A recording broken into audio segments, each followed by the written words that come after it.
CPI Punalur മണ്ഡലം കമ്മിറ്റിയുടെ നേതൃത്വത്തിൽ സമ്പൂർണ്ണ ശുചീകരണ യജ്ഞം നടന്നു.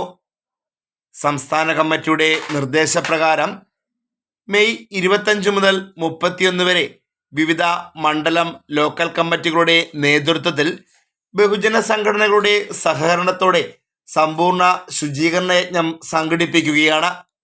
ഇതിൻ്റെ ഭാഗമായിട്ടാണ് പുനലൂർ മണ്ഡലതലത്തിലും ശുചീകരണ പരിപാടികൾ നടത്തിയത്.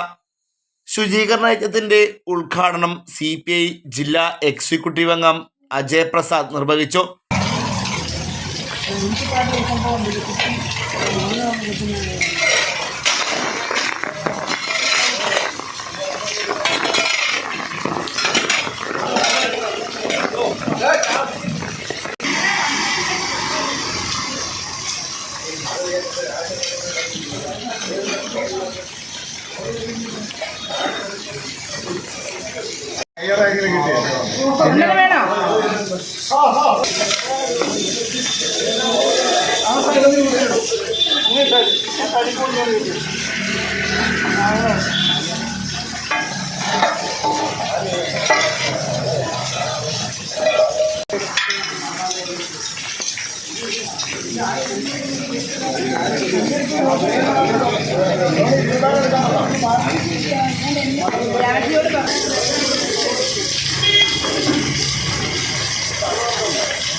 മണ്ഡലം സെക്രട്ടറി VP ഉണ്ണികൃഷ്ണൻ, ജില്ലാ കമ്മിറ്റി അംഗം K രാധാകൃഷ്ണൻ, മണ്ഡലം സെക്രട്ടേറിയറ്റ് അംഗങ്ങളായ കാസ്ലസ് junior, K Rajasekharan, J David, മണ്ഡലം കമ്മിറ്റി അംഗങ്ങളായ Joboy Pereira, Jyothikumar, B Sujatha, local committee secretary Vishnudeva, AIYF നേതാക്കന്മാരായ രജിലാൽ, ശ്യാംരാജ്, പുനലൂർ നഗരസഭാ ഉപാധ്യക്ഷൻ രഞ്ജിത്ത് രാധാകൃഷ്ണൻ, വികസനകാര്യ സ്ഥിരം സമിതി അധ്യക്ഷ പ്രിയാപിള്ള എന്നിവർ നേതൃത്വം നൽകി.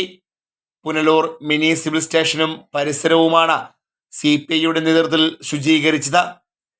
വരും ദിവസങ്ങളിൽ എല്ലാ ലോക്കൽ കമ്മിറ്റി മേഖലകളിലും പൊതുസ്ഥാപനങ്ങൾ ശുചീകരിക്കുന്ന പരിപാടികൾ ആവിഷ്കരിക്കും. ജൂൺ 5 പരിസ്ഥിതി ദിനത്തിൽ ഫലവൃക്ഷത്തൈകൾ പൊതുസ്ഥലങ്ങളിൽ നട്ടുപരിപാലിച്ചുകൊണ്ടുള്ള പ്രവർത്തനങ്ങളും നടക്കും. Fox TV news bureau, Punalur.